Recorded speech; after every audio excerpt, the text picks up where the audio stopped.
नमस्कार दोस्तों, स्वागत है आपका हमारी नई वीडियो में। हम कर रहे हैं पार्ट ऑफ स्पीच की सीरीज़, जिसमें आज हम आपके लिए लेके आए हैं पार्ट 3। आज हम पढ़ने वाले हैं वर्ब और इसके टाइप्स। इससे पहले हम 2 वीडियो बना चुके हैं, जिसके अंदर हमने सब्जेक्ट और ऑब्जेक्ट, प्रेडिकेट और सब्जेक्ट के टाइप और कॉम्प्लीमेंट को कवर कर लिया है। आज हम पढ़ेंगे वर्ब और इट्स टाइप, यानी कौन कौन सी वर्ब होती है और इसके प्रकार कौन कौन से होते हैं। ठीक है, तो आगे बढ़ते हैं, सेशन को स्टार्ट करते हैं। देखिए, वर्ब वर्ब क्या होती है। वर्ब एक ऐसा वर्ड होता है जिससे हमें किसी एक्शन का पता चलता है कि ये जो एक्शन है या जो स्टेट है, कौन सा एक्शन किया गया है या कौन किस स्टेट में किया गया है, यानी जो पास्ट में किया गया है, प्रेजेंट में किया गया है। इस वर्ड को कौन समझाता है? ये वर्ब समझाता है, वर्ड इंडिकेट करता है। ठीक, वर्ब इंडिकेट करता है। ठीक है, वर्ब मेनली 2 प्रकार की होती है, फाइनाइट वर्ब और नॉन फाइनाइट वर्ब। देखिए, फाइनाइट वो वर्ब होती है जिनके ऊपर टेंस और नंबर, यानी सिंगुलर या प्लूरल टेंस के कारण जिस पे इफेक्ट पड़ता है, वो कौन सी होती है? फाइनाइट वर्ब होती है। और नॉन फाइनाइट वर्ब वो होती है जिन पर टेंस और नंबर का कोई प्रभाव नहीं पड़ता। ठीक है, ये जो फाइनाइट वर्ब होती है ये अफेक्टेड होती है किससे? टेंस और नंबर से। लेकिन जो नॉन फाइनाइट वर्ब होती है, इन पर टेंस का प्रभाव नहीं पड़ता। जैसे आगे देखिए, यहाँ पे मैंने लिखा है आई लाइक टू प्ले। देखिए, यहाँ पे जो लाइक है वो कौन सी वर्ब है? फाइनाइट वर्ब है। क्योंकि देखिए नेक्स्ट एग्जांपल के अंदर देखिए, आई की जगह जब ही हुआ तो यहाँ पे क्या हो गया? लाइक्स हो गया। ठीक है, लाइक क्या हो गया? लाइक्स हो गया। यहाँ पे क्या कर रहा है? नंबर का इफेक्ट पड़ रहा है। ठीक है, तो यहाँ लाइक से क्या हो गया? लाइक्स हो गया। तो ये लाइक और लाइक्स जो है ये कौन सी वर्ब हो गई? फाइनाइट वर्ब हो गई। लेकिन देखिए, फर्स्ट एग्जाम्पल में भी टू प्ले वैसे के वैसा ही है और नेक्स्ट एग्जाम्पल में भी टू प्ले वैसे ही है। इस पर कोई इफेक्ट नहीं पड़ा, चाहे यहाँ पे आई हो, ही हो, दे हो या कुछ भी हो, यहाँ पे कोई इफेक्ट नहीं पड़ रहा। ठीक है, इसलिए यहाँ पे जो लाइक होगा वो कौन सी वर्ब होगी? फाइनाइट वर्ब होगी। और जो टू प्ले होगा वो कौन सी वर्ब है? नॉन फाइनाइट वर्ब है। ऐसे ही यहाँ पे जो लाइक्स वर्ब है वो कौन सी वर्ब होगी? फाइनाइट वर्ब होगी। और यहाँ पे जो टू प्ले है वो कौन सी वर्ब होगी? नॉन फाइनाइट वर्ब होगी। ठीक है, आगे एग्जाम्पल देखते हैं। She liked to play. अब देखिए, पिछले में लाइक था, लाइक्स हो गया, लाइक्ड हो गया। ठीक है, यहाँ पे यानी लाइक्ड चेंज हो रहा है, तो ये कौन सी वर्ब है? फाइनाइट वर्ब है। लेकिन यहाँ जब पिछले एग्जाम्पल में टू प्ले था, वो यहाँ पे भी टू प्ले ही है और यहाँ पे भी टू प्ले ही है, यानी इन पे नंबर का या टेंस का कोई इफेक्ट नहीं पड़ रहा। किस पे? टू प्ले पे। और इफेक्ट किस पे पड़ रहा है? इन पे, लाइक्ड पे, लाइक्स पे। ठीक है, तो ये जो लाइक और लाइक्ड है ये क्या हो गई? फाइनाइट वर्ब हो गई। और यहाँ पे टू प्ले जो है वो क्या हो गई? नॉन फाइनाइट वर्ब हो गई। ठीक है दोस्तों, आगे देखिए, इनको और अच्छे से समझते हैं। देखिए, नॉन फाइनाइट वर्ब जो होती है वो 3 प्रकार की होती है। देखिए, फाइनाइट वर्ब का स्ट्रक्चर बहुत बड़ा होता है, वो हम नेक्स्ट वीडियो में कवर करेंगे। पहले हम नॉन फाइनाइट वर्ब को पढ़ेंगे। ठीक है, नॉन फाइनाइट वर्ब जो होती है वो 3 प्रकार की होती है, इन्फिनिटिव, जिरंड और पार्टिसिपल। कौन कौन सी होती है? इन्फिनिटिव, जिरंड और पार्टिसिपल। आपने जिरंड के बारे में सुना होगा, बहुत सुना होगा। ठीक है, लेकिन आज हम इसको बहुत अच्छे से कवर करने वाले हैं कि जिरंड एक्चुअल में होता क्या है। देखिए, सबसे पहले देखिए इन्फिनिटिव। इन्फिनिटिव होता है कि जब टू के साथ वर्ब के फर्स्ट फॉर्म का यूज़ किया जाता है। ठीक है, टू के साथ वर्ब का फर्स्ट फॉर्म का यूज़ किया जाए तो इसे बोलते हैं इन्फिनिटिव। ठीक है, कई बार टू का यूज़ भी नहीं होता, सिर्फ फर्स्ट फॉर्म का यूज़ होता है, फिर भी उसे क्या बोलते हैं? इन्फिनिटिव बोलते हैं। वो हम देखेंगे किस कंडीशन में टू का यूज़ किया जाता है और किस कंडीशन में टू का यूज़ नहीं होता। देखिए, टू प्लस वर्ब की फर्स्ट फॉर्म क्या होगी? इन्फिनिटिव होगी।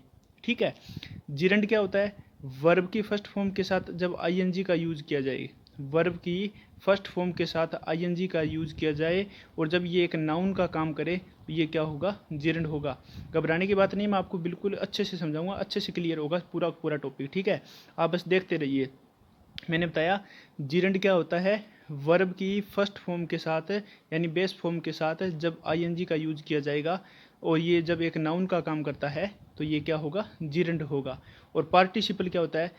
पार्टिसिपल भी क्या होता है? वर्ब की फर्स्ट फॉर्म के साथ जब आईएनजी का यूज़ किया जाए और जब ये एक एडजेक्टिव का काम करे तो ये क्या हो जाएगा? पार्टिसिपल हो जाएगा। देखिए, यहाँ भी V1 है और यहाँ भी V1 है। जब नाउन का काम करेगा तब ये जिरंड हो जाएगा और एडजेक्टिव का काम करेगा तब ये क्या हो जाएगा? पार्टिसिपल हो जाएगा। ठीक है, अच्छे से समझाएगा। आगे एग्जाम्पल देख लेते हैं पहले। ठीक है, जैसे जिरंड है, जिरंड के एग्जाम्पल देखिए। दे बिगेन प्लेइंग। देखिए, V1 प्लस ING जो होता है, यानी वर्ब की बेस फॉर्म के साथ या फर्स्ट फॉर्म के साथ जब हम ING का यूज करते हैं, ये 3 स्ट्रक्चर में यूज किया जाता है। देखिए कौन कौन से है। V1 प्लस ING को हम वर्ब भी मानते हैं, जिसे कॉन्टिन्यूस टेंस भी कह देते हैं, ठीक है। V1 प्लस ING को हम नाउन भी मान देते हैं, जीरेंड कहते हैं जिसे। V1 प्लस ING ही क्या होता है, प्रेजेंट पार्टिसिपल होता है, जिसे क्या कहते हैं, एडजेक्टिव भी मान सकते हैं, ठीक है। तो लेकिन अलग अलग होता है इनका यूज, जो होता है वो अलग अलग होता है, इनकी जो कंडीशन होती है वो अलग अलग होती है कि कब ये वर्ब होगा, कब ये जीरेंड परफॉर्म करेगा और कब ये प्रेजेंट पार्टिसिपल परफॉर्म करेगा, ठीक है। दोस्तों ध्यान से देखिए, वर्ब कब होगा, ये जब इसके आगे हेल्पिंग वर्ब का यूज किया जाए, इसके आगे हेल्पिंग वर्ब का यूज किया जाए और बाद में क्या होगा, V1 प्लस ING हो, तब ये कॉन्टिन्यूस टेंस होगा, ठीक है। क्या होगा, कॉन्टिन्यूस टेंस होगा। अच्छा यहाँ पे ना NUOUS होगा, ठीक है, थोड़ी स्पेलिंग में एरर हो गई। देखिए वर्ब कब होगी ये, जब इसके आगे हेल्पिंग वर्ब का यूज किया जाए। हेल्पिंग वर्ब कौन कौन सी होती है, is am are was were होती है, ठीक है। Is am are was were जो होगी वो क्या होगी, हेल्पिंग वर्ब होगी। यानी is am are was were और हेल्प, इन हेल्पिंग वर्ब के बाद अगर V1 प्लस ING हो तो वो क्या होगा, कॉन्टिन्यूस टेंस होगा। इसी तरह देखिए, अगर हेल्पिंग वर्ब पहले आ जाए तो क्या होगा, वर्ब होगा। हेल्पिंग वर्ब अगर बाद में आ जाए तो ये क्या होगा, जीरंड होगा, ठीक है। अगर पहले आ जाए तो वर्ब होगा और अगर हेल्पिंग वर्ब बाद में आए तो ये क्या होगा, जीरंड होगा, जीरंड का काम करेगा, ठीक है। और जब V1 प्लस ING के जस्ट बाद में आपको नाउन मिले, ठीक है, तो ये क्या होगा, प्रेजेंट पार्टिसिपल होगा, क्योंकि जो V1 प्लस ING है ये एडजेक्टिव का काम करेगा और एडजेक्टिव अपने आप को अपने पीछे क्या लेगा, एक नाउन लेगा जिसकी ये विशेषता बता रहा है, ठीक है। तो इस तरह से यहाँ पे जब ये एडजेक्टिव का काम करेगा तो ये अपने बाद नाउन जरूर लेता है। तो इसको हम अगर सेंटेंस में यूज़ किया गया हो तो हम कैसे समझेंगे कि अगर V1 प्लस ING के आगे हमें हेल्पिंग वर्ब मिलेगा तो ये क्या होगा, वर्ब होगा। V1 प्लस ING के जब पीछे हमें वर्ब हेल्पिंग वर्ब मिलता है तो ये जीरंड होगा। और प्रेजेंट पार्टिसिपल कब होगा, जब V1 प्लस ING के जस्ट बाद में आपको एक नाउन मिले, ठीक है, तो तब ये क्या होगा, एक प्रेजेंट पार्टिसिपल होगा, ठीक है। दोस्तों अब देखिए एग्जाम्पल देख लीजिए, Rahul is singing a song. देखिए V1 प्लस ING यहाँ पे है, ठीक है। अब देखिए जस्ट इसके पहले क्या दे रखा है, हेल्पिंग वर्ब दे रखा है। अगर हेल्पिंग वर्ब यहाँ पे दे रखी है तो ये क्या होगा, एक कॉन्टिन्यूस टेंस होगा, ठीक है, चाहे प्रेजेंट कॉन्टिन्यूस हो चाहे पास्ट कॉन्टिन्यूस हो, लेकिन यहाँ पे ये है कौन सा, कॉन्टिन्यूस टेंस होगा, ठीक है। नेक्स्ट देखिए, राहुल लाइक सिंगिंग। देखिए राहुल लाइक्स होगा, लाइक नहीं होगा, राहुल लाइक्स सिंगिंग। अब देखिए यहाँ पे सिंगिंग दे रखा है, ठीक है, सिंगिंग दे रखा है तो इसके देखिए इसके जस्ट पहले क्या हेल्पिंग वर्ब है, नहीं है, इसके जस्ट बाद में हेल्पिंग वर्ब नहीं है। अच्छा मैं आपको एक कंडीशन और बता देता हूँ। सबसे पहले आप वर्ब को चेक करेंगे कि वर्ब है या नहीं है, फिर आप चेक करेंगे प्रेजेंट पार्टिसिपल को, और जो थर्ड लास्ट कंडीशन बच गई, अगर ये भी नहीं है, अगर वर्ब नहीं है और अगर प्रेजेंट पार्टिसिपल नहीं है तो उस कंडीशन को हम जिरंड की कंडीशन मान लेंगे, ठीक है। सबसे पहले आप वर्ब चेक करेंगे, फिर आप प्रेजेंट पार्टिसिपल चेक करेंगे और फिर आप जिरंड चेक करेंगे। यानी सबसे पहले आप देखेंगे V1 से पहले हेल्पिंग वर्ब है क्या, नहीं है, फिर आप चेक करेंगे कि V1 के बाद आपको नाउन मिलता है क्या, अगर नहीं है तो वो कंडीशन क्या होगी, जिरंड की कंडीशन होगी। अच्छा अब देखिए दोबारा एग्जांपल देखिए, सेकंड एग्जांपल, राहुल लाइक, यहाँ पे जो सिंगिंग है ये V1 प्लस ING है, ठीक है। सबसे पहले मैंने कहा वर्ब चेक करने के लिए आप ये देखें कि इसके आगे हेल्पिंग वर्ब दे रखी है क्या, यहाँ पे हेल्पिंग वर्ब नहीं है। जैसे यहाँ पे इसके जस्ट पहले हेल्पिंग वर्ब थी तो ये क्या हो गया, प्रेजेंट कॉन्टिन्यूस टेंस हो गया। यहाँ पे क्या है, आपको वर्ब नहीं मिल रही, हेल्पिंग वर्ब नहीं मिल रही, ठीक है, तो ये क्या है, वर्ब का नहीं है। अगर आपको ये देखना हो कि ये प्रेजेंट पार्टिसिपल है तो जस्ट इसके बाद में देखिए क्या क्या कोई नाउन दिया गया है। अगर कोई नाउन दिया गया होता तो ये क्या हो जाता, प्रेजेंट पार्टिसिपल हो जाता। जो हमारे पास थर्ड कंडीशन लास्ट बचती है वो क्या है, जिरंड की है, तो ये क्या बचा, जिरंड बचा, ठीक है। नेक्स्ट देखिए, सलमान शॉट द रन, अच्छा शॉट होगा, एस शॉट आर यहाँ से हटाएंगे, ठीक है, हिट करना हो जाता है शॉट, ठीक है। Salman shot the running deer. अब देखिए सबसे पहले हम क्या देखेंगे कि जो वर्ब की फर्स्ट फॉर्म है, ये वर्ब की फर्स्ट फॉर्म के साथ जो ING है इसके जस्ट पहले क्या हेल्पिंग वर्ब है, यहाँ पे हेल्पिंग वर्ब नहीं है, ठीक है। इसके जस्ट बाद में देखिए क्या कोई नाउन है। देखिए किसी व्यक्ति वस्तु स्थान आदि का नाम क्या होता है, नाउन होता है, ठीक है। तो ये जो डियर है, डियर क्या होता है, हिरण होता है, तो ये क्या है, एक नाउन है, ठीक है। अगर आपको ये नाउन मिल गया तो ये देखिए क्या इसकी ये विशेषता है। देखिए रनिंग डियर, रनिंग डियर का मतलब होता है दौड़ता हुआ हिरण, ठीक है। सलमान ने हिट किया, क्या हिट किया, दौड़ते हुए हिरण को हिट किया है, ठीक है। तो यहाँ पे जो ये जो रनिंग है ये किसका काम कर रहा है, प्रेजेंट पार्टिसिपल का काम कर रहा है, ठीक है। नेक्स्ट देखिए स्मोकिंग कोज कैंसर। अब यहाँ पे ये स्मोकिंग देखेंगे तो V1 प्लस ING है, ठीक है। V1 प्लस ING है तो सबसे पहले इसके आगे क्या देखेंगे कि क्या वर्ब दे रखी है, नहीं दे रखी, यानी ये पास कॉन्टिन्यूस टेंस नहीं है। जस्ट इसके बाद में देखिए क्या कोई नाउन दे रखा है, नहीं। इसके बाद दे रखा है कोजेज, कोज जो होता है वो क्या होती है, वर्ब होती है, ठीक है। तो इसके जस्ट बाद में आपको नाउन नहीं मिला, तो थर्ड कंडीशन क्या बची, ये क्या होगा, जिरंड होगा, ठीक है। Dara Singh stopped the moving बस, ठीक है। यहाँ पे आपको क्या मिला, मूविंग, यानी मूव प्लस ING वर्ब की जो बेस फॉर्म है उसके साथ आपको क्या मिल रहा है, ING मिल रहा है। तो आप वही 3 कंडीशन चेक करेंगे, क्या चेक करेंगे, सबसे पहले आप ये देखेंगे कि क्या इसके पहले हेल्पिंग वर्ब दे रखी है, नहीं, इसके पहले हेल्पिंग वर्ब नहीं दे रखी, ये डिटर्मिनर दे रखा है, ठीक है। हेल्पिंग वर्ब नहीं दे रखी तो ये कॉन्टिन्यूस टेंस नहीं है। इसके पीछे देखिए क्या कोई हेल्पिंग वर्ब दे रखी है, नहीं दे रखी, ठीक है। या नाउन देखिए, नाउन दे रखा है पीछे, हाँ नाउन दे रखा है, क्या नाउन है, बस। तो अगर ये V1 प्लस ING के साथ जब आपको एक नाउन मिल जाता है तो ये एक एडजेक्टिव का काम करता है, और जब ये एडजेक्टिव का काम करता है ये क्या होता है, प्रेजेंट पार्टिसिपल होता है। नेक्स्ट देखिए, अच्छा यूज ऑफ जिरंड, ठीक है दोस्तों, एक दो स्लाइड आगे पीछे हो गई है तो मैं आपको बता दूं जिरंड, ठीक है। जिरंड को हमने क्लियर कर लिया कि जिरंड क्या करता है, वर्ब की फर्स्ट फॉर्म प्लस ING होता है, और ये किसका काम करता है, नाउन का काम करता है, ठीक है। और जैसे एग्जांपल देखिए, दे बिगन प्लेइंग। अब देखिए ये सब्जेक्ट हो गया, ये वर्ब हो गई, और ये क्या हो गया, प्लेइंग आपका क्या हो गया, जिरंड हो गया, ठीक है। जिरंड के जस्ट पहले, जिरंड को डिटरमाइन करने के लिए आप क्या करेंगे, सबसे पहले देखिए हेल्पिंग वर्ब है, नहीं है, यानी ये क्या नहीं है, ये कॉन्टिन्यूस टेंस नहीं है। इसके जस्ट बाद में कोई नाउन नहीं है, तो इसका मतलब ये क्या हो गया, ये जिरंड हो गया, ठीक है। तो दे बिगन प्लेइंग। अब देखिए जिरंड को हम इनफाइनाइट से, इन्फिनेटिव से क्या कर सकते हैं, आप रिप्लेस कर सकते हैं। तो यहाँ पे हम चाहे प्लेइंग यूज़ करें चाहे टू प्ले का यूज़ करें, हम एक ही बात होगी, उसमें कोई फ़र्क नहीं होगा, ठीक है। आगे देखिए, वी प्रेफर टेकिंग टी, ठीक है, टेकिंग टी। अच्छा यहाँ पे जो टेकिंग दे रखा है वो क्या, V1 प्लस ING है, ठीक है। देखिए ये एक्चुअल में ये जो एग्जांपल है, सेकंड एग्जांपल है, ये जिरंड का नहीं है, ये किसका है, ये किस चीज़ का एग्जांपल है, ये है प्रेजेंट पार्टिसिपल का, क्योंकि जस्ट इसके बाद क्या दे रखा है, नाउन दे रखा है। चाय लेना हम पसंद करते हैं, तो चाय लेना, चाय, ये इस चाय की विशेषता क्या है कि चाय हम लेते हैं, हम उसे पसंद करते हैं, ठीक है। तो ये क्या हो गया, यहाँ पे जिरंड का काम नहीं कर रहा है, ये किसका काम कर रहा है, प्रेजेंट पार्टिसिपल का काम कर रहा है। नेक्स्ट एग्जाम्पल देख लेते हैं, he doesn't allow me parking here, ठीक है। अब हेयर यहाँ पे नाउन नहीं है, ये ध्यान रखना, हेयर यहाँ पे क्या है, एडवर्ब ऑफ प्लेस है, यहाँ पे ये क्या नहीं है, नाउन नहीं है, तो हम इसको प्रेजेंट पार्टिसिपल नहीं मानेंगे, ये यहाँ पे क्या है, जिरंड है, ठीक है। आई इंटेंड बाइंग इट, ठीक है, मैं इसे लेना पसंद करूँगा।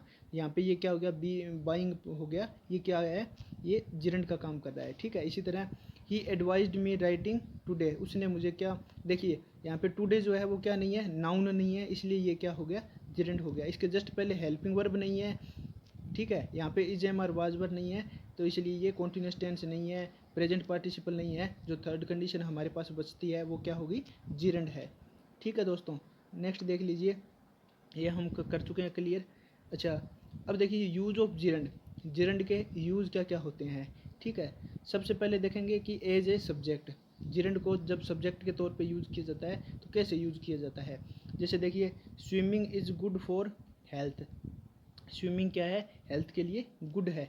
देखिए मैंने आपको बताया कि जिरंड किसका काम करता है, नाउन का काम करता है, और नाउन जब एक सब्जेक्ट का काम करता है तो अपने बाद जस्ट बाद अपने बाद क्या लेता है, वर्ब लेता है। देखिए सब्जेक्ट, वर्ब और ऑब्जेक्ट ही तो हमारे सेंटेंस का स्ट्रक्चर होता है, तो इसीलिए ये जब ये सब्जेक्ट का काम करेगा तो ये अपने बाद वर्ब जरूर लेगा, ठीक है, क्योंकि नाउन अपने बाद वर्ब जरूर लेते हैं। तो swimming is good for health. अब देखिए यहाँ पे स्विमिंग का मतलब ये नहीं होता कि तैर रहा है, इसका मतलब होता है तैरना, तैरना जो है वो हेल्थ के लिए अच्छा होता है। अब अच्छा नेक्स्ट एग्जांपल देखिए, सीइंग इज़ बिलीविंग, कि जो हम देखते हैं वही हम उसे क्या मानते हैं, विश्वास कर लेते हैं, उसी चीज़ पे क्या कर लेते हैं, विश्वास कर लेते हैं। तो सीइंग जो है यहाँ पे किसका काम कर रहा है, जिरंड का काम कर रहा है, क्योंकि ये अपने बाद जस्ट बाद वर्ब ले रहा है और ये सब्जेक्ट के तौर पे आया हुआ है, तो ये एज ए सब्जेक्ट यूज हुआ है यहाँ पे, ठीक है। Fishing is good profession, fishing जो है एक गुड प्रोफेशन है, तो यहाँ पे जो फिशिंग है इसका मतलब होता है मछली पकड़ना, ठीक है। इसका ये मतलब मत निकाल लेना कि मछली पकड़ रहा है, इसका मतलब होता है मछली पकड़ना, ये एक प्रोफेशन बन गया फिशिंग, ठीक है। क्योंकि fishing is a good profession है, यहाँ पे फिशिंग क्या है, नाउन का काम कर रहा है, और इज जो है इसके बाद हेल्पिंग वर्ब आ रही है, तो इसलिए ये क्या हो गया, एक जिरंड का काम कर रहा है, ठीक है दोस्तों। नेक्स्ट देखिए, as an object of a verb, इसका यूज ऑब्जेक्ट के तौर पे कब किया जाता है, एक वर्ब के ऑब्जेक्ट के। देखिए आई लव, देखिए आई लव, अब मैं प्यार करता हूँ, लेकिन मैं प्यार करता किसे हूँ, यहाँ पे इसको सेंटेंस को कंप्लीट करने के लिए एक ऑब्जेक्ट दिया गया, और ऑब्जेक्ट क्या दिया गया, फिशिंग। फिशिंग क्या हो गया, यहाँ पे फिश के साथ आईएनजी का यूज किया गया, ठीक है। तो ये क्या हो गया, V1 प्लस आईएनजी इसे मान सकते हैं, तो ये क्या हो गया आपका जिरंड हो गया, ठीक है। ही लव्स टेलिंग स्टोरीज, उसे क्या है, कहानियाँ बताना पसंद है, ठीक है। तो यहाँ पे जो टेलिंग स्टोरी जो हो गया वो क्या हो गया, ऑब्जेक्ट ऑफ वर्ब हो गया, क्योंकि ये जो वर्ब है इसको जस्ट बाद में अपने आप क्या बाद में क्या चाहिए, ऑब्जेक्ट चाहिए था, इसने टेलिंग स्टोरीज हो गया, ठीक है। इसके जस्ट बाद में देखिए स्टॉप शाउटिंग, शाउटिंग क्या होता है, शोर मचाना होता है, तो स्टॉप शाउटिंग, ठीक है। स्टॉप रुक गया, लेकिन इसको अपने बाद में एक क्या चाहिए था, ऑब्जेक्ट और चाहिए था जिसको ये एक्सप्लेन कर सके, तो ये क्या हो गया, शाउटिंग हो गया। अच्छा तीसरा एग्जांपल देख लेते हैं, जिरंड का क्या होता है, तीसरा यूज जो है वो क्या होता है कि an as an object of preposition, की जब इसका यूज प्रीपोजिशन के तौर पे किया जाए, ठीक है, प्रीपोजिशन के ऑब्जेक्ट के तौर पे किया जाए, ठीक है। तो हम यहाँ पे देखेंगे कि ही इज़ फॉन्ड ऑफ, देखिए फॉन्ड ऑफ उसे पसंद है, तो क्या पसंद है, इसे कंप्लीट करने के लिए यहाँ पे क्या किया, राइटिंग, और राइटिंग में भी क्या पसंद है इसको, लेटर राइटिंग, ठीक है। तो he is fond of letter writing, तो यहाँ पे राइटिंग जो है वो किसका काम करे, जिरंड का काम करेगा, ठीक है। We are tired of writing, हम क्या कर गए, राइटिंग करते करते हम क्या गए, थक गए, तो यहाँ पे जो राइटिंग है वो क्या कर रहा है, इस ऑफ, टायर्ड ऑफ जो होता है ये ऑफ प्रीपोजिशन है, इसके जस्ट बाद में आया है, तो ये क्या कर रहा है, इस प्रीपोजिशन का ऑब्जेक्ट के तौर पे काम कर रहा है, ठीक है। अब नेक्स्ट देखिए, as an complement of a verb, अब वर्ब के कॉम्प्लीमेंट के तौर पे कैसे आता है, देखिए हिज वीकनेस इज राइटिंग, ठीक है, his weakness is writing slowly, his weakness, अब देखिए हिज वीकनेस इज, अब ये इतना कंप्लीट, अब ये जो इतना जो है मीन नहीं दे रहा है, कंप्लीट मीन नहीं दे रहा है, इसलिए बाद में क्या किया गया, राइटिंग स्लोली लगाया गया है, तो ये क्या कर रहा है, वर्ब को कंप्लीट करने के लिए, यानी जो वर्ब के बाद जो अधूरापन था उसे कंप्लीट करने के लिए यहाँ पे क्या किया है, राइटिंग स्लोली किया गया है, इसलिए ये क्या कर रहा है यहाँ पे, एज एन कॉम्प्लीमेंट को यूज़ कर रहा है, ठीक है। ये ब्लैक में होना था और ये फोर्थ पॉइंट होना था, हो जाता है, टाइपिस्ट से मिस्टेक हो जाती है, ठीक है। नेक्स्ट देखिए, अब देखिए इन्फिनिटिव, इन्फिनिटिव क्या होता है, देखिए मैंने आपको बताया था कि जब आप वर्ब की बेस फॉर्म के साथ टू का यूज़ करते हैं तो ये क्या होता है, इन्फिनिटिव होता है। जैसे देखिए इन्फिनिटिव का यूज़ कौन कौन से तरह किस किस तरह किया जाता है, ये देखेंगे कि एज ए सब्जेक्ट इसका यूज़ कैसे होता है। देखिए टू एब्यूज़ इज़ रॉन्ग, देखिए यहाँ पे अगर एब्यूजिंग इज़ रॉन्ग होता तो ये यहाँ पे जिरंड हो जाता, लेकिन जब इसने लिखा टू एब्यूज़, जब हम टू लगा देते हैं तो ये क्या बन जाता है, इन्फिनिटिव बन जाता है। टू के साथ जब आपको वर्ब की फर्स्ट फॉर्म मिले तो आप समझ जाना ये क्या होता है, इन्फिनिटिव होता है। तो टू एब्यूज़ इज़ रॉन्ग, कि गाली देना क्या होता है, गलत होता है। टू लिव पीसफुली यानी आराम से रहना, to live peacefully is not easy, यानी आराम से शांतिपूर्वक रहना आज के टाइम में आसान काम नहीं है, आसान बात नहीं है। इसी तरह देखिए to find fault, to find fault is very easy, जो फाइंड फॉल्ट करना होता है वो क्या होता है, आजकल बहुत ईजी होता है कि किसी में हम दूसरों में कमियां बहुत जल्दी निकाल लेते हैं। इट इज़ ईजी, ये ईजी है टू फाइंड फॉल्ट, तो यहाँ पे भी जो टू फाइंड है ये क्या है, देखिए अब यहाँ पे ये जो इट है ना इसे हम सब्जेक्ट मान लेते हैं, लेकिन ये सब्जेक्ट आया किस लिए है, ये फॉल्ट्स फाइंड के लिए आया है, ठीक है, ठीक है। तो इसीलिए ये क्या हो रहा है, ये यहाँ पे भी ये किसका काम कर रहा है, सब्जेक्ट का काम कर रहा है। ठीक है। नेक्स्ट देख लीजिए, as a object of verb, ठीक है। पर इन्फिनेटिव का यूज़ कब किया जाता है? वर्ब के ऑब्जेक्ट के तौर पे किया जाएगा। देखिए आई लव, मैं लव करता हूँ, क्या लव करता हूँ? अगर यहाँ पे प्लेइंग होता तो हम क्या कर देते? जीरंड मान लेते, लेकिन ये क्या है? आई लव टू प्ले, तो यहाँ पे ये क्या हो गया? इन्फिनेटिव हो गया, ठीक है। आई वॉन्ट टू प्ले, ठीक है। आई वांट प्लेइंग होता तो हम क्या मान लेते? जीरंड मान लेते, लेकिन यहाँ पे टू प्ले है तो ये क्या है? इन्फिनेटिव है। तो इससे आपको एक बात तो स्पष्ट हो गई होगी कि जीरंड और इन्फिनेटिव दोनों का यूज़ नाउन के तौर पे किया जाता है, ठीक है। नेक्स्ट हो गया I wish to sit here, ठीक है। I wish to sit here, तो यहाँ पे जो टू सिट है ये किसका काम कर रहा है? ये जो वर्ब आई है इसको ऑब्जेक्ट देने के लिए आया हुआ है, ठीक है। ये यहाँ पे जो टू प्ले था, इस लव के बाद जो वर्ब आई थी इसको कंप्लीट करने के लिए यहाँ पे आया है, तो ये ऑब्जेक्ट ऑफ वर्ब था, ठीक है।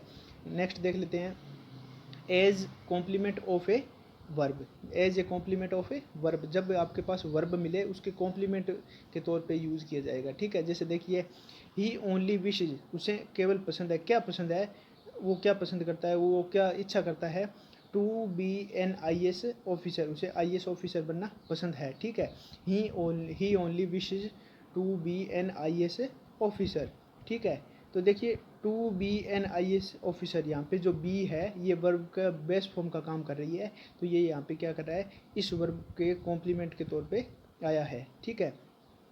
His ambition is to build, अब यहाँ पे बिल्ड जो है ये क्या है? वर्ब की बेस फॉर्म है, और बेस फॉर्म है और इसके साथ टू का यूज़ किया गया है, तो ये इन्फिनेटिव है, ज़्यादा कुछ सोचने की बात है ही नहीं, ठीक है।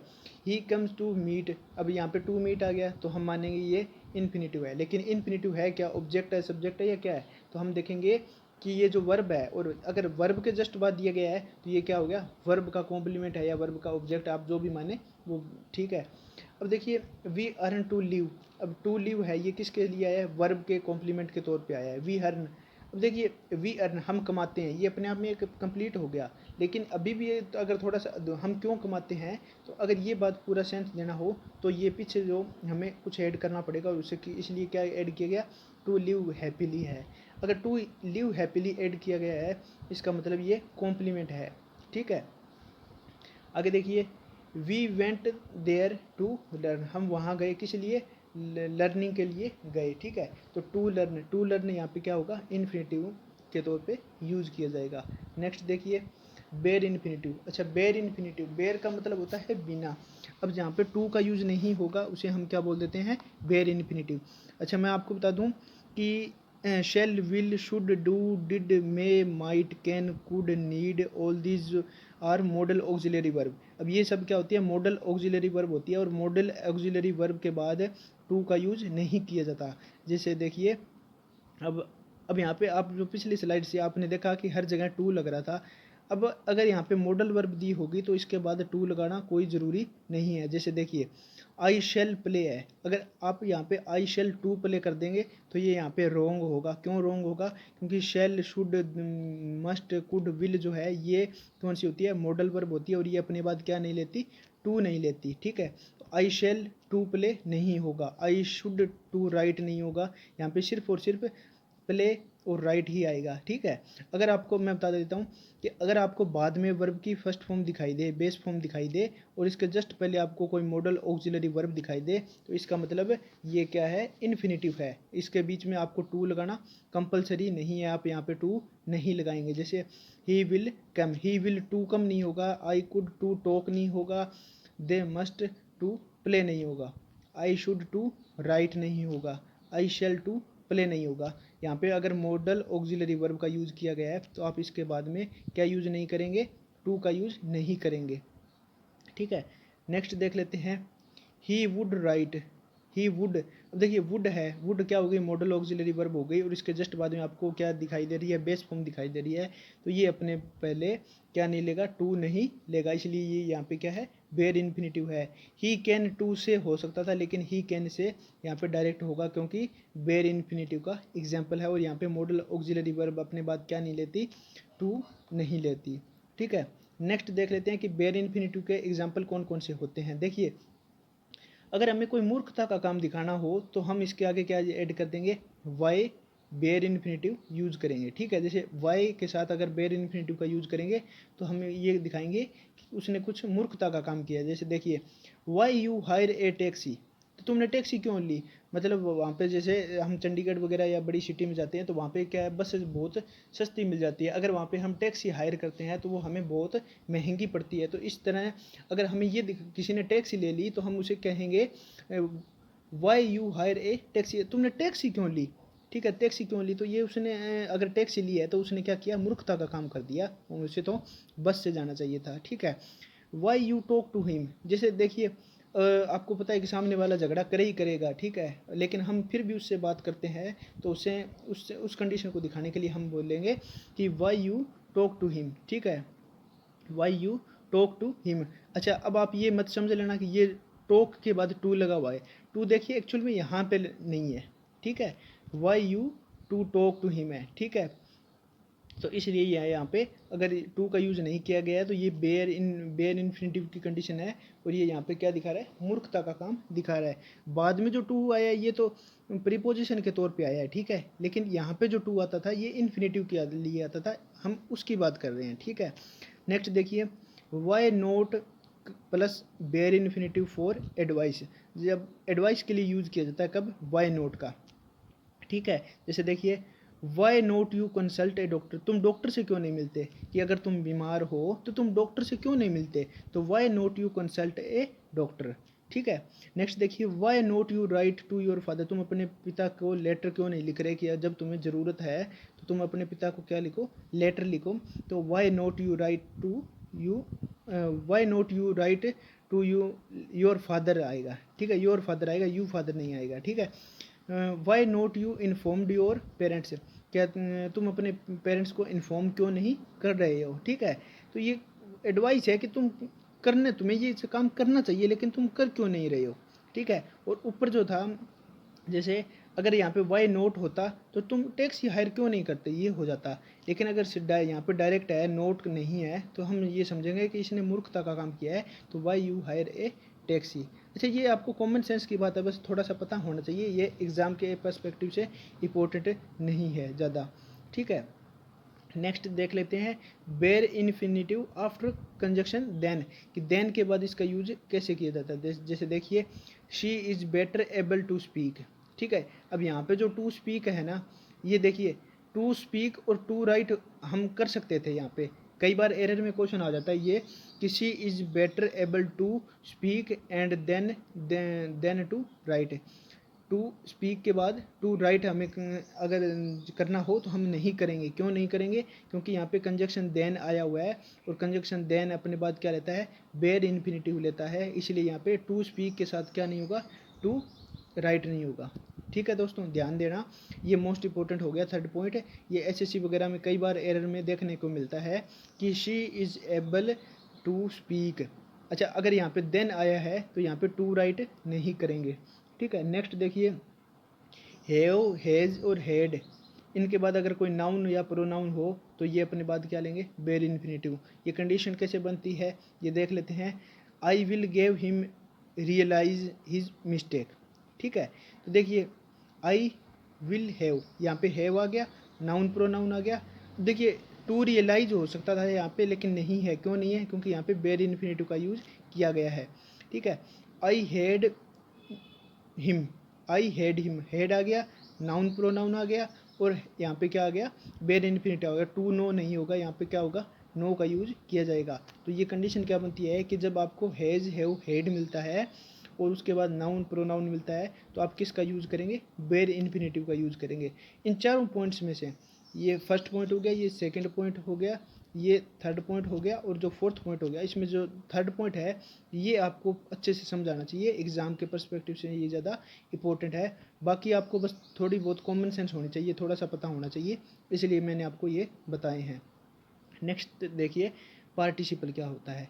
पार्टिसिपल मैंने आपको बताया था कि वर्ब की फर्स्ट फॉर्म के साथ जब आईएनजी का यूज़ किया जाता है ये प्रेजेंट पार्टिसिपल होगा, जब वी टू का यूज़ किया जाएगा तो ये प्रेजेंट पास्ट पार्टिसिपल होगा, और जब परफेक्ट का यूज़ किया जाए तो हैविंग का यूज़ किया जाता है, ठीक है। तो इसी तरह पार्टिसिपल जो होता है वो एडजेक्टिव का काम करता है, ठीक है। पार्टिसिपल किसका काम करता है? एडजेक्टिव का काम करता है। जैसे एग्जांपल देख लेते हैं कि प्रेजेंट पार्टिसिपल हमने सबसे पहले पढ़ा था, मैंने आपको बताया था कि जब कॉन्टिन्यूस टेंस, जीरेंड और प्रेजेंट पार्टिसिपल में डिफरेंस कैसे मानते हैं, जब क्योंकि तीनों की V1 प्लस ING की कंडीशन होती है। उसमें जो थर्ड पॉइंट था वो क्या था? V1 प्लस ING था, यानी वो प्रेजेंट पार्टिसिपल था। हमने उस बारे में बात की थी, ठीक है।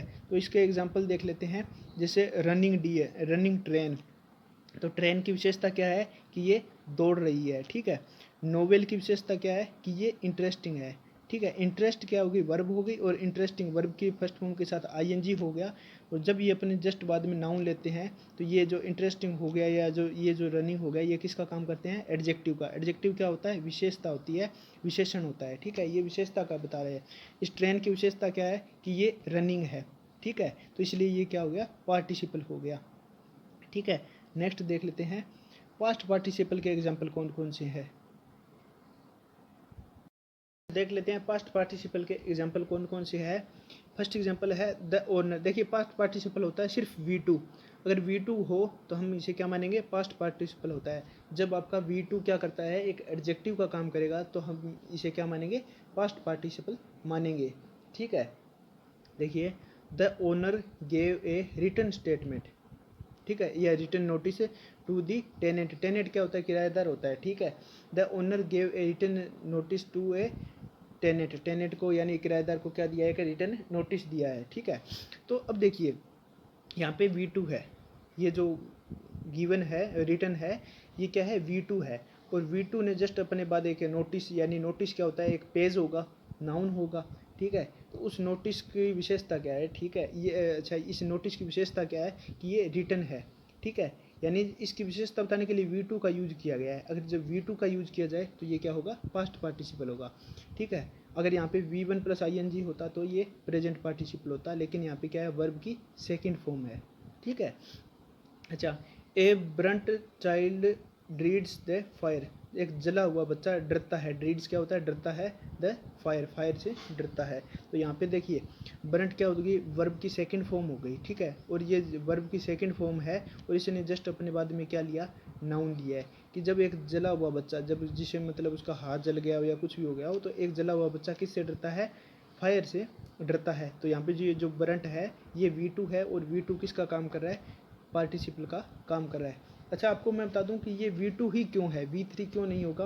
क्योंकि V3 हमेशा अपने साथ हैज़, हैव, हैड इनमें से एक जरूर लेगा, ठीक है। अगर हैज़, हैव, हैड नहीं है तो इसका मतलब आप ये क्या मानेंगे? ये V2 है, ठीक है।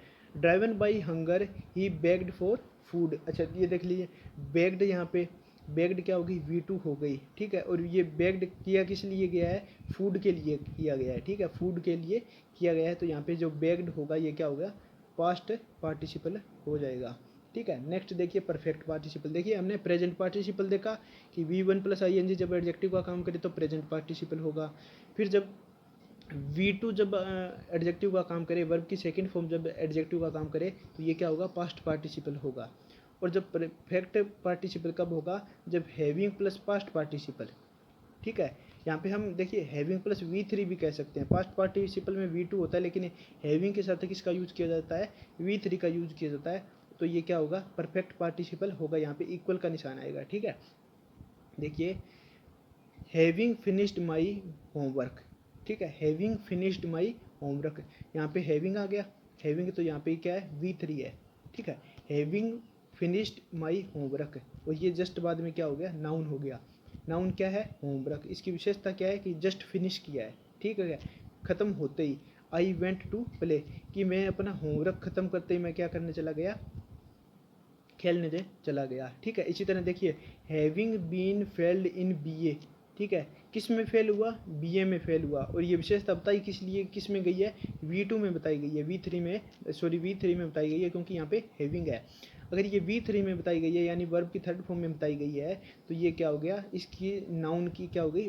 विशेषता हो गई, ठीक है। और जब ये विशेषता हो गई यानी एक एडजेक्टिव का काम कर रहा है, तो इसलिए ये क्या हो गया? परफेक्ट पार्टिसिपल हो गया है, ठीक है। Having been failed in BA he joined the parental business, तो उसने क्या किया? BA में फेल होते ही उसने क्या कर लिया? अपने जो माता पिता का जो बिजनेस था उसको ज्वाइन कर लिया। ठीक है, नेक्स्ट देख लेते हैं एग्जाम्पल कौन कौन से हैं पार्टिसिपल के।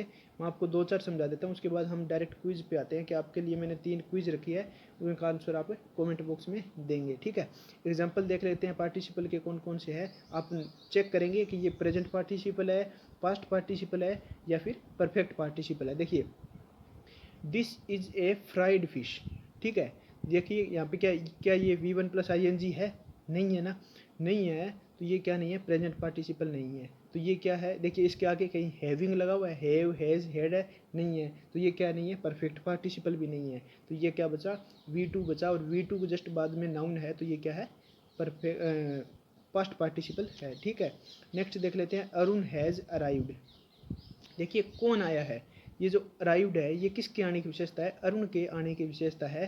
देखिए इसने जस्ट बाद में अपने बाद में नाउन नहीं लिया, इसका मतलब ये नहीं है कि ये पास्ट पार्टिसिपल नहीं है। देखिए V2 जब एडजेक्टिव का काम करता है, देखिए अरुण हैज़ अराइव्ड, अराइव्ड का क्या हो गया कि वो जस्ट पहुंचा ही है, तो ये उसकी विशेषता हो गई, कहीं ना कहीं वो अरुण अभी पहुंचा है। तो यहाँ पे जो अराइव्ड है ये किसका काम कर रहा है, एडजेक्टिव का काम कर रहा है। और क्या यहाँ पे हैविंग है, नहीं है, तो ये क्या नहीं है, पास्ट पार्टिसिपल। क्या ये V1 है, नहीं है, तो ये क्या हो गया, पास्ट पार्टिसिपल हो गया। ठीक है, इस तरह से हम चेक करेंगे। नेक्स्ट देखिए, we got a fried fish, हमें क्या मिले, एक फ्राइड फिश मिली। तो इस फिश की विशेषता क्या है कि ये फ्राइड है, सेम टू सेम ऊपर वाले की तरह एग्जाम्पल है। तो यहाँ पे फ्राइड क्या है, V2 है, और V2 क्या हो सकता है, पास्ट पार्टिसिपल होता है। Learn the lesson taught by her, कि उसने जो लेसन पढ़ाया है तो उसे क्या करो, लर्न करो। तो learn the lesson taught by her, उसके द्वारा पढ़ाया गया लेसन याद करो। अब देखिए, लर्न द लेसन, लेसन को याद करो, किस लेसन को याद करो, टोट बाई हर, यानी जो उसके द्वारा पढ़ाया गया है। तो इस लेसन की विशेषता क्या है, ये उसके द्वारा पढ़ाया गया है। तो यहाँ पे देखिए कहीं हैविंग का यूज हुआ है, नहीं हुआ। ठीक है, हैविंग का यूज नहीं हुआ तो ये परफेक्ट पार्टिसिपल नहीं है। देखिए V1+ing है सेंटेंस में, कहीं नहीं है, तो ये क्या है, ये पास्ट पार्टिसिपल है। इस तरह से इसको आइडेंटिफाई करते हैं। ठीक है, ये एग्जांपल्स है, ये आप कमेंट बॉक्स में इनका आंसर कमेंट कर सकते हैं। अगर आप सही बताते हैं तो मैं आपको आंसर, करेक्ट आंसर जो होगा वो मैं आपको मैसेज कर दूंगा। ठीक है, कमेंट में रिप्लाई कर दूंगा। ठीक है, ये आपके लिए और भी एग्जांपल्स है जिसमें आप क्या कर सकते हैं, ये आप आइडेंटिफाई करेंगे कि ये जो पार्ट है ये क्या है, पास्ट पार्टिसिपल है या प्रेजेंट पार्टिसिपल है या परफेक्ट पार्टिसिपल है। ठीक है, आपके लिए मैंने 3 क्वेश्चन रखे हैं। फर्स्ट क्वेश्चन कौन सा है, इन क्वेश्चन में जो अंडरलाइन पार्ट होगा इनमें आपको क्या बताना है कि ये जो अंडरलाइन पार्ट है ये इन 4 ऑप्शन में से कौन सा पार्ट है। ठीक है, जैसे फर्स्ट क्वेश्चन है, the owner gave a return statement to the tenant. तो यहाँ पे जो रिटर्न है, ये जो रिटर्न है ये क्या है, इन चारों में से आपको एक चूज करना है ऑप्शन को और कमेंट में आंसर करना है। ठीक है, मैंने आपके लिए 3 क्वेश्चन लिखे हैं, अगर आप आइडेंटिफाई कर सको तो आप इन तीनों को आइडेंटिफाई करके लिखेंगे कि इनका करेक्ट आंसर क्या होगा। ठीक है, अगर आपको हमारी वीडियो पसंद आई है तो आप क्या करें, वीडियो को लाइक कीजिए और कमेंट कीजिए अपने आंसर को, और हमारे चैनल को सब्सक्राइब कीजिए और अपने दोस्तों के साथ शेयर कीजिए। अगर आपको वॉइस में या किसी चीज़ में कमी है तो आप हमें ज़रूर बताइए, ताकि मैं आगे से आगे हर वीडियो में आपको बेटर क्वालिटी प्रोवाइड करवा सकूँ। ठीक है दोस्तों, तो लाइक कीजिए और अपने दोस्तों के साथ शेयर कीजिए और चैनल को सब्सक्राइब करना न भूलें।